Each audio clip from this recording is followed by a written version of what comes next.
Agastya corporation ஃபவுண்டேஷனுக்கு நன்றி. நான் 9th GHS கண்ணாக்குளத்தில் படிக்கிறேன். இது வந்து பார்த்தீங்கன்னா சிம்பிள் டெலஸ்கோப். இது வந்து பார்த்தீங்கன்னா 15 mm பைகான்வெக்ஸ் லென்ஸும் 10 mm பைகான்வெக்ஸ் லென்ஸு, அப்புறம் ஒரு மிரரு, ஒரு பைப்பு எல்லு, அப்புறம் சின்ன பைப் இருந்தால் போது இதை வச்சு நீங்கள் சிம்பிளாக செஞ்சிடலாம்.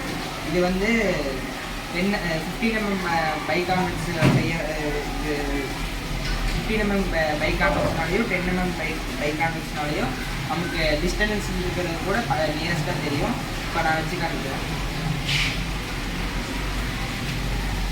இப்போ வந்து பார்த்தீங்கன்னா டிஸ்டன்ஸ் இருக்கிறது நியராக தெரியுது.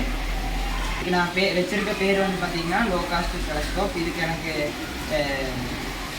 எங்கள் ஸ்கூலும் அகஸ்தியா ஃபவுண்டேஷன் மற்றும் காங்கியன் ஃபவுண்டேஷனுக்கு தேங்க்ஸ்.